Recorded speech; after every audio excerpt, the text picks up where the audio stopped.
Good morning. आज हम देखेंगे संतुलित वृद्धि की व्याख्या। ठीक है, कल हमने संतुलित वृद्धि या बैलेंस्ड ग्रोथ जो मॉडल है उसका प्रारंभिक परिचय देखा था। आपने उसमें देखा कि अर्थशास्त्रियों द्वारा दो प्रकार की विकास रणनीति का समर्थन किया गया। फर्स्ट संतुलित वृद्धि की रणनीति और सेकंड असंतुलित वृद्धि की रणनीति। संतुलित वृद्धि की रणनीति लुईस नक्सी आदि के द्वारा प्रतिपादित की गई। तो संतुलित वृद्धि के जो समर्थक अर्थशास्त्री है वो ये कहते हैं कि अर्थव्यवस्था के जो विभिन्न सेक्टर हैं उन सबको साथ लेकर चला जाए, किसी एक सेक्टर पर ज़्यादा ध्यान नहीं दिया जाए। उससे क्या होगा कि विकास का एक असंतुलन इकोनॉमी में क्रिएट होगा। संतुलित वृद्धि सिद्धांत के मौलिक विचारकों ने इस धारणा की परिकल्पना अविभाज्यताओं के रूप में की। अविभाज्यताओं का मतलब होता है कि एक साथ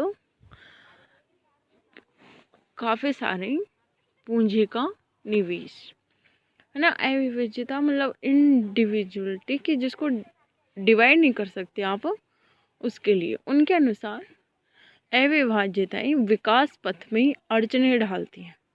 ठीक है, अगर आप मान लो कि एक ही सेक्टर पर निवेश कर रहे हैं और उसमें ही सारा कर रहे हैं तो वो एक विकास पथ पर क्या डालेगी, बाधा का काम करेगी और विकास प्रक्रिया की मांग और पूर्ति पहलुओं को प्रभावित करती है। इसलिए उपयुक्त निवेश स्तर द्वारा अविभाज्यताओं पर काबू पाया जा सकता है। ठीक है, संतुलित वृद्धि के जो समर्थक अर्थशास्त्री है वो कहते हैं कि अगर निवेश का लेवल उपयुक्त है तो जो भी अविभाज्यताएं हैं उन पर काबू पाया जा सकता है या उनको कंट्रोल किया जा सकता है। इन्होंने दो प्रकार की अविभाज्यताओं को डिफाइन किया। फर्स्ट है पूर्ति पक्ष अविभाज्यता और सेकंड है मांग पक्ष अविभाज्यताएं। पूर्ति पक्ष अविभाज्यताएं पूंजी की अधिकता, विशेषकर सामाजिक ऊपरी पूंजी, सोशल और हेड कैपिटल।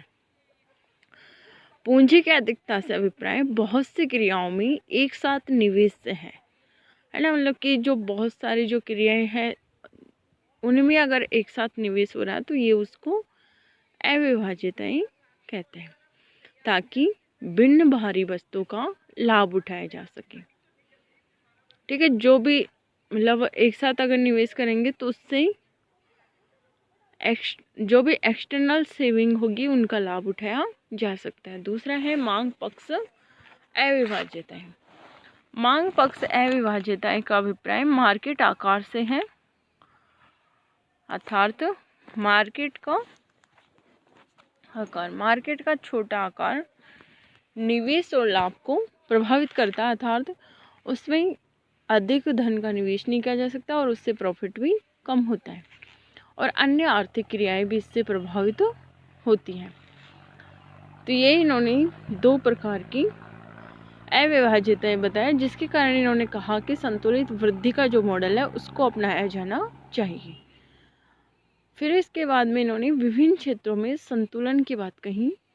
फर्स्ट उन्होंने बताया कि कृषि और उद्योग में संतुलन, जो कि आप जानते हैं कि कृषि जो है कई सारे उद्योगों के लिए कच्चे माल का उत्पादन करता है।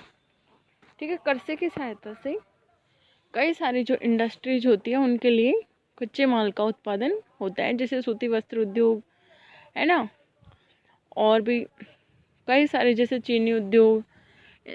इन सब के लिए कृषि से रॉ मटेरियल या कच्चा माल प्राप्त होता है। तो ये अर्थशास्त्री कहते हैं कि अगर आप इंडस्ट्रीज पर ही निवेश करेंगे और एग्रीकल्चर सेक्टर पर ध्यान नहीं देंगे तो इकोनॉमी में एक इम्बैलेंस क्रिएट होगा और उससे उत्पादन पर या जो इकोनॉमी की ग्रोथ है उस पर नेगेटिव इम्पैक्ट पड़ेगा, क्योंकि उद्योग कृषि पर निर्भर है और कृषि को भी उद्योग से कई सारी जैसे विद्युत, है ना, सिंचाई परियोजना, इन सब के लिए भी उर्वरक उद्योग, इनसे कृषि को भी रॉ मटेरियल या एक तरह से इनपुट प्राप्त होता है। इसलिए ये अर्थशास्त्री कहते हैं कि कृषि और उद्योग दोनों जो सेक्टर हैं उनमें संतुलन होना चाहिए। सेकेंड ये बात करते हैं अब मानव पूंजी और भौतिक पूंजी में संतुलन, human capital and physical capital. Human capital अर्थात तो श्रम या मानव संसाधन, क्योंकि जब तक कैपिटल फैक्टर को मानव पूंजी का सहयोग प्राप्त नहीं होगा तब तक वो ठीक ढंग से कार्य नहीं कर पाएगा, क्योंकि पूंजी को इन्वेस्ट करने के लिए भी श्रम की आवश्यकता होती है। और ऐसे मतलब कई सारी इंडस्ट्रीज होती है जहाँ श्रम की आज भी बहुत महत्वपूर्ण भूमिका है।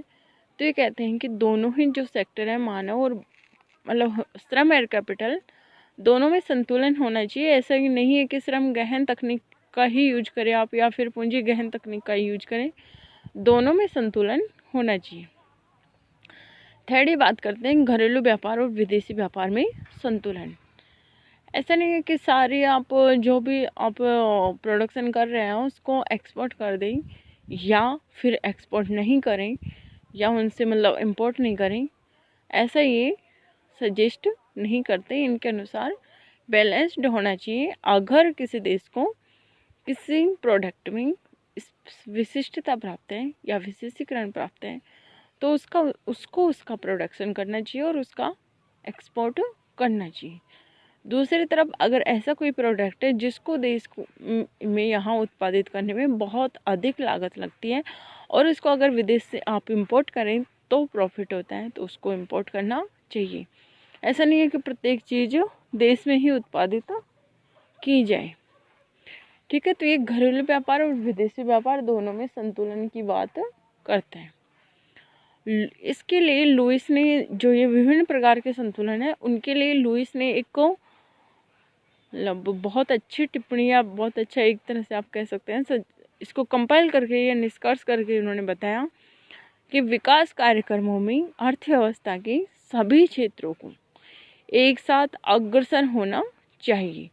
मतलब विकास के जो भी आप विकास के भाई प्रोजेक्ट्स ला रहे हैं, जो भी ला रहे हैं, उनमें अर्थव्यवस्था के जो सभी क्षेत्र हैं वो एक साथ अग्रसर होने चाहिए ताकि उद्योग तथा कृषि, घरेलू उपयोग हेतु उत्पादन तथा निर्यात हेतु उत्पादन में उचित संतुलन स्थापित हो सके। यह तर्क जितना सरल है उतना ही आलोचना मुक्त है, अर्थात यह तर्क बहुत अधिक ठीक है और ये सजेशन आलोचना से मुक्त है। ठीक है, धन्यवाद।